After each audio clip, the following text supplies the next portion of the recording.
All right, let's welcome in Tom Murphy into the program this morning. Tom, we've talked about this new Hunt AAC NIL thing. Again, it's not JB Hunt, it's members of the Hunt family. When you saw this news yesterday, what were your thoughts on one of the biggest families, one of the biggest, wealthiest people in all of Arkansas getting involved with Arkansas athletics and NIL?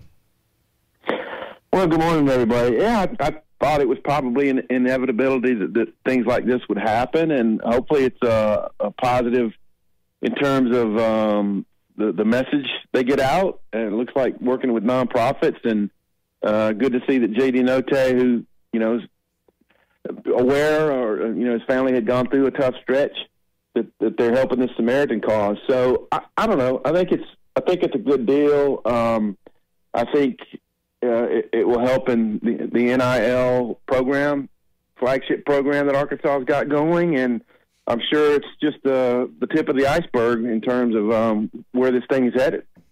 I wonder if you're a member of the Walton family or you're a member of the Tyson family and you see that, are you going to try and directly get involved with them, or are you going to try and think your own thing? What do you think about, and I know Stevens has something with Bumper Pool, what do you think about some of the other kind of blue blood members of the state, if you will, that when they saw this, what kind of impact he thinks on that has on their thinking yesterday?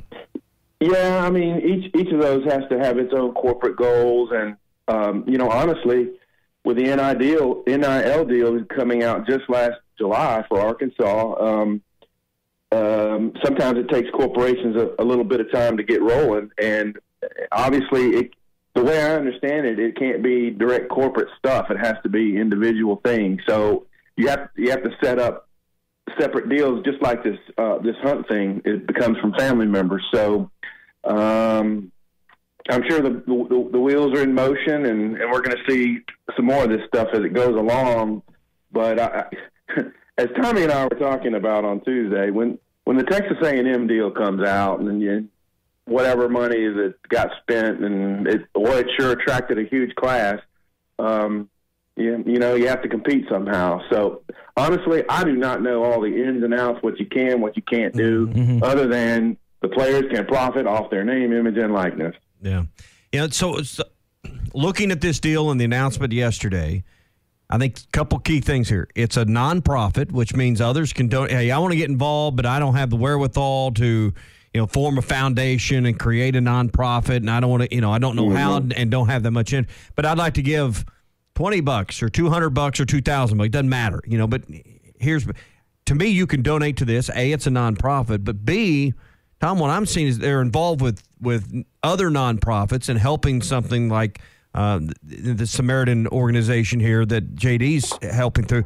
The expectation of a return on your investment from the marketing dollars is not quite as high. It's going to be the expectation of the involvement of the athlete with that organization. So I think it also changes the dynamic of, hey, I go put my name on this car dealership or this restaurant or this insurance company or whatever it is. The person that owns that business wants to get new customers out of it. There's a whole different motivation with what I see kind of laid out yesterday. Yeah, and that's a good point. And I think it just raises the awareness for some nonprofits, and that's got to be a good thing, right? Sure. So I don't know. I'm anticipating that there's quite the philanthropic motive behind it all, and anytime you can raise awareness that helps nonprofits and organizations that are helping other people, that's a good thing. I can just tell you this: if A&M has truly raised $30 million, and we don't know all the details on it, over what time period is that money going to be pledged for? How's that money going to be doled out? We don't know all the inner workings of that. But I can just tell you, if a group of 10 boosters or however many it is that collected that kind of money, they expect something in return for that. You don't give. You're not just giving that. You expect access. You expect some return on that investment in many different ways.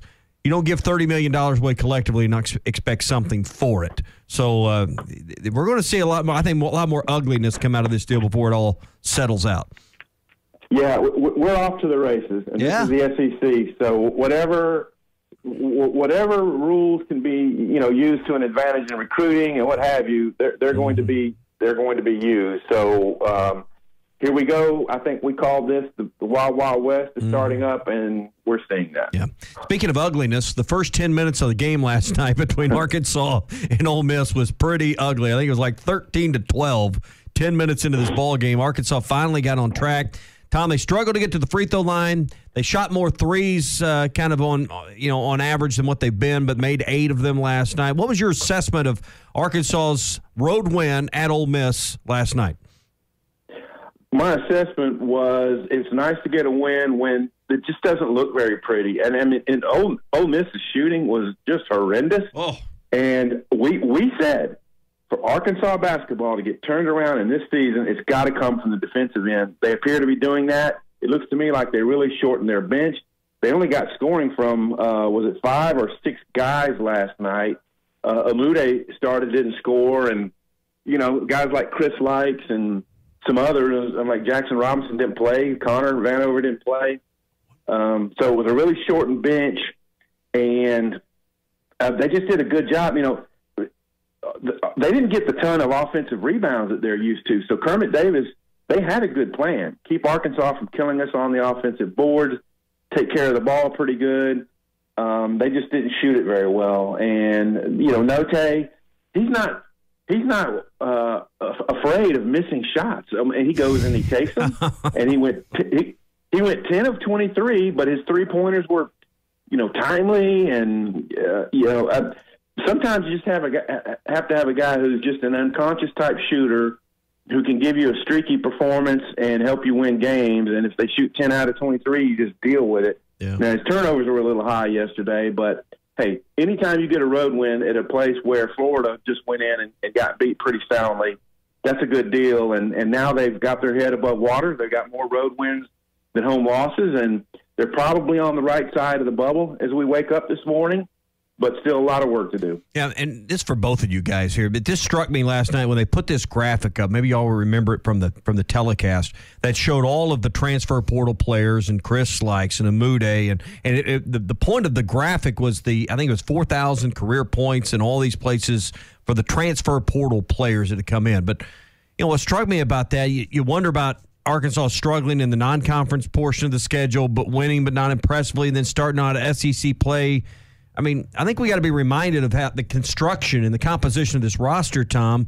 Start with you. I mean, when new guys that haven't played together much or ever are thrown together, I think we don't have a good feel for sometimes how long the chemistry in actual games takes to build. And I think that was a reminder, at least to me last night, when they put that up about all these guys and the different places they've been and played, why maybe we're starting to see this team round into form mid to late January.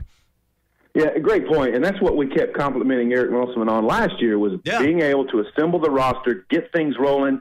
I mean, they started off hot last year, went through the lull when Justin Smith was hurt, and then when he came back, they got it back together and had the big run. So if you trust in what Eric Musselman and his staff do, which is really game plan well, and they feel like they're getting their rotation back to together, and then there's no reason why they can't continue this role. Tom, before we let you go, we're going to Oakland tomorrow, and there are odds right now from Caesars that KJ Jefferson has 151 Heisman odds. Now, he said when he saw this, and he's at the bottom of the list on SEC players, he said, once again, I thought y'all would have learned by now. So I think he's going to be motivated by seeing that. Would you – I'm going to throw a 20 spot on it if I can do it down there. Is there any rationale for Arkansas fans to legitimately put money on KJ's Heisman odds for this upcoming season? Can you actually see a return on investment on that, or is it just birdie money? Ty, don't even get me started on what to do with gambling money, okay? I'm just not going to touch it. But I will say this. His odds were behind Zach Calzada, who transferred, who, thankfully for the Razorbacks, they got him in what was his second start, and he just made some bad decisions on whether to run or pass. Some of the passes he made, but his Heisman odds are better than KJ Jefferson. Yeah, he'll be motivated by that, but what does that really translate to? You got to get out on the field, you got to go do it, and so, hey, people, if you want to go gamble on whether KJ Jefferson's going to win the Heisman, that's up to you. Yeah. Well, your 20 would be better spent on the pass line at Oakland. I don't know what that is. You're gonna have to come over to the craps table with me tonight, and I'll show you what that is. You're going to have to teach me. Well, Tom, appreciate it, man. Hey, congrats on Sean Payton being out of your division now. I know that you're happy about that. You know, I'm no great fan of the Saints, but I have recognized that Sean Payton is a fantastic coach, and him and Drew Brees, my buddy Jeff Duncan, wrote a book about their offense, and I do respect the things Sean Payton has done, and really the game is so intense now that after, you do something 10, 12, 15 years, it wears on you. And so I wish him the best in his health and the rest of his life, man. He'll look good with that star on his chest in about a year from now. So that's the talk, right? So, well, good luck to Sean Payton. All right. See y'all. See you, Tom. That's what everybody thinks is going to happen. BetOnline would like to wish you a happy new betting year as we continue our march to the playoffs and beyond. BetOnline remains the #1 spot for all the best sports wagering action for 2022. New year and a new updated desktop and mobile wagering to sign up today and receive your 50% welcome bonus on your first deposit. Just use our promo code BELIEVE to get started. That's BLEAV. From football, basketball, hockey, boxing, and UFC, right to your favorite Vegas casino games. Don't wait to take advantage of all the amazing offers available for 2022. BetOnline is the fastest and easiest way to wager on all your favorite sports. BetOnline, where the game starts.